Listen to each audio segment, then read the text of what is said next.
John, welcome to Nepal and also Thank you. to this edition of Nepali Times Studio.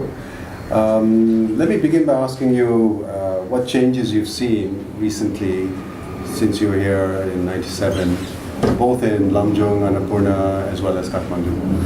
I think the change I'm most happy about is how Room to Read has become such a key part of the education system in Nepal.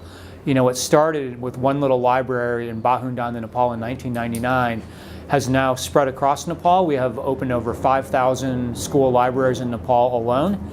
We've done over 300 original local language children's titles and Nepali language children's titles. And then Nepal's Room to Read's become a big export, if you will. What started here in Nepal, we now operate in 15 countries around the world.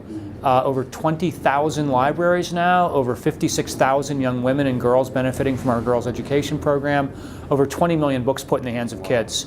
So from very humble beginnings in Lamjung province, we have scaled way beyond my wildest dreams. Yeah, speaking of Lamjung, you've often written and said that it's that teacher you met in this school in Bahundana who told you that, you know, we're too poor to have education, and that because we're not educated, we'll remain poor. Have you met that teacher again since then, and what has been his progress or the school's progress?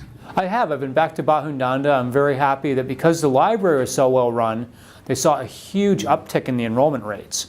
And so in addition to opening that library, we actually then were asked to open an 8-room addition to the school. So the school now has greater capacity, which is really exciting.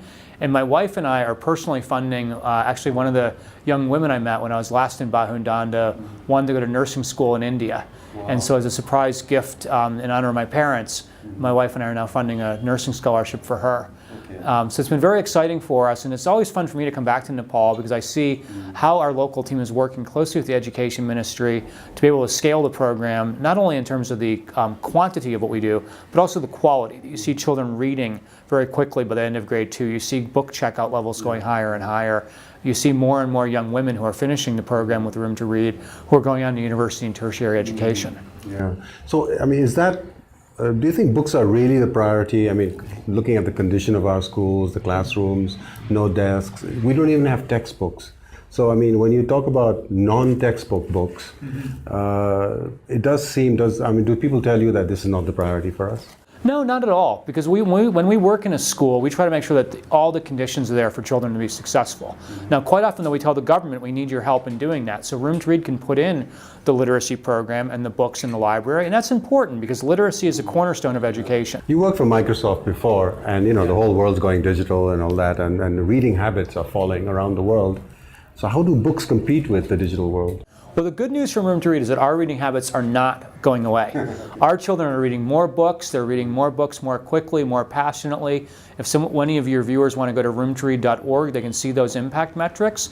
Because I think that when students at a young age learn to read and have bright, colorful books to engage with, it changes their mindset, right? There are very few teachers in the world who want to see their kids spending more time watching videos on iPads because that just gets in the way of learning. I don't think books will ever go away. I don't think bookstores will ever go away. It can sound really cool if you're at a tech conference to kind of make books sound like they're obsolete, but they're not.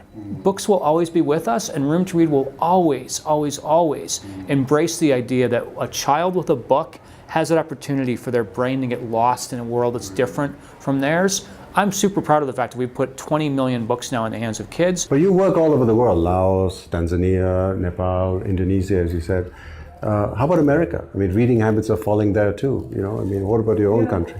Well, I think the major thing for any nonprofit to be able to be clear on is why do you exist? What's your theory of change, and stick to that.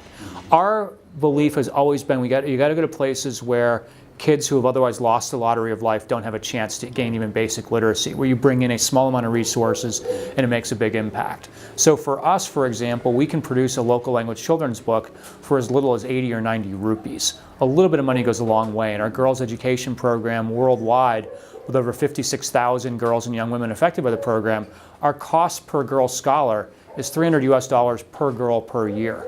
So our model has always been to say, go where a little bit of money goes a long way. I do a little bit here and there on the side to help with a few domestic education programs, but I think that every NGO has to be clear, what do you stand for? And don't get yourself to the point where you're so hubristic, you think you can spread yourself out and solve way too many problems. Yeah. You mentioned that there are 700 million illiterate people around the world, and many of them are children. 98% of them are in the developing world. Yeah. So don't you feel like your work is a drop in the ocean? I mean, how do you really get something like this to scale up? You ultimately have to work with government, don't you? Oh yeah, we work with governments very closely. That's a core part of our model. It's a non-negotiable. We're not inventing a parallel system. We're working within the system.